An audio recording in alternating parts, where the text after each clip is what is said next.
O mês de setembro é o Setembro Lilás, é o mês da conscientização da cranioestenose ou da craniosinostose. Cranioestenose ou craniosinostose é o fechamento precoce, prematuro, de uma ou mais, das suturas, que são os espaços entre os ossos do crânio do bebê. Vale muito a pena ressaltar que as suturas não têm nada a ver, absolutamente nada a ver, com a moleira, com a fontanela, com a parte mole do crânio. O fechamento da moleira da fontanela não é doença, não é problema algum, não há motivo nenhum para se preocupar ou para fazer alguma forma de exame. Já o fechamento dos espaços entre os crânios, das suturas, sim, pode levar a cranioestenose ou craniosinostose, que é a dificuldade do cérebro se desenvolver dentro do crânio, porque o crânio para de crescer em algum dos sentidos. As suturas que são mais acometidas, né? São a primeira sutura mais acometida é essa sutura aqui de cima, que se chama sutura sagital. Com o fechamento da sutura sagital, leva a um problema chamado escafocefalia, que é quando o crânio do bebê não consegue crescer no seu diâmetro lateral. Ele vai crescer só para frente e para trás, vai empurrar a testa para frente, vai empurrar a parte occipital para trás.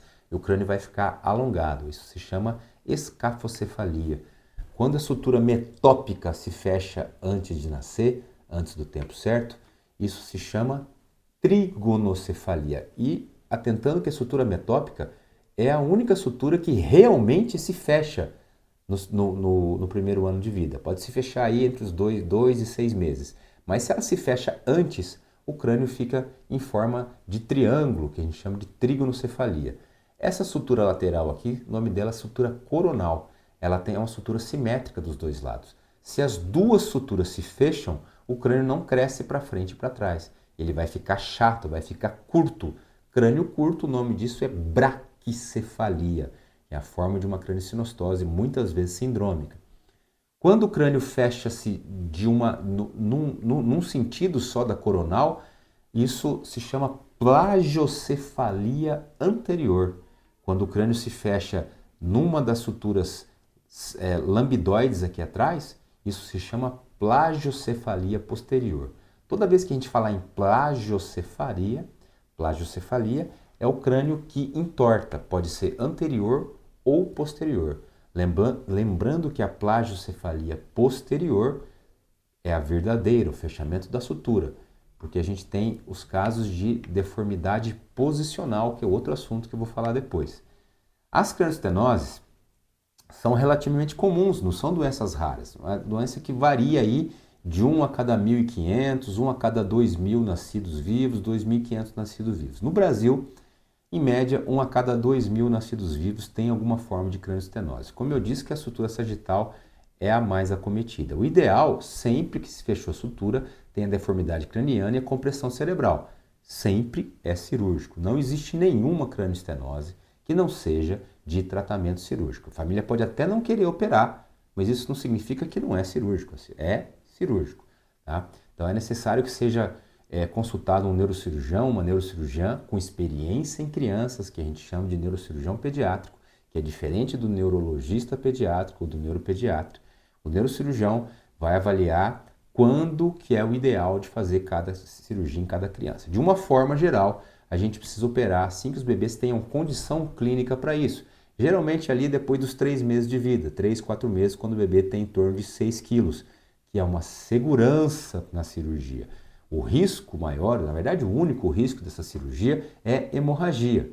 E quanto mais velho o bebê, mais sangue. Quanto mais velho o ser humano, a pessoa, mais sangue tem dentro do corpo. Então, para que se perca menos sangue, o bebê tem que ser mais velho, mais pesado. Em torno de 6 quilos é uma segurança boa para a gente fazer esse tipo de cirurgia. A escafocefalia é uma cirurgia que a gente faz, o tratamento da escafocefalia com bastante segurança. É uma cirurgia que eu e minha equipe, a gente faz em aproximadamente 40 minutos, não passa de 1 hora. E as cirurgias de reconstrução mais complexa, no máximo 2 horas e meia, também não passa disso. Não demora mais do que 2 horas e meia. Acontece que o bebê acaba ficando mais tempo dentro do centro cirúrgico, sim, muitas vezes porque a anestesia demanda tempo. Antes da gente começar a cirurgia, os nossos colegas neuroanestesistas pediátricos ficam ali um tempo, até conseguir achar as veias, a artéria, conseguir um plano ideal de anestesia, que isso pode demorar mais de 1 hora. Depois de terminada a cirurgia, até que a gente termine o curativo, acorde essa criança, às vezes é mais 1 hora ali também. Mas lembrando que de cirurgia, de tempo de cirurgia, isso não vai passar, essa cirurgia vai ser entre 40 minutos e 2 horas e meia. Crânioestenose tem cura.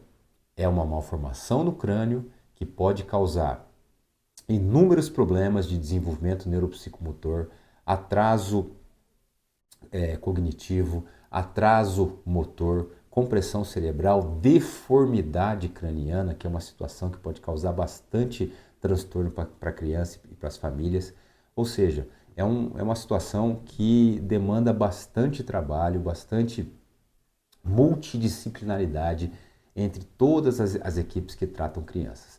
Procurem sempre os melhores especialistas, as equipes que têm experiência em crânioestenose. Eu posso dizer pela nossa equipe, a gente opera muitos casos, em média aí 3 a 4 casos por mês. Muitas vezes a gente opera 2 ou 3 casos numa semana, depois passa 1 ou 2 semanas sem operar, mas na média é isso, 3 a 4 casos por mês. E temos muita experiência, nós recebemos pacientes do Brasil inteiro e até de fora do Brasil para fazer esse tipo de cirurgia e as crianças vão muito bem. Não deixe de procurar os melhores especialistas dentro da área da neurocirurgia pediátrica, vocês não vão se arrepender.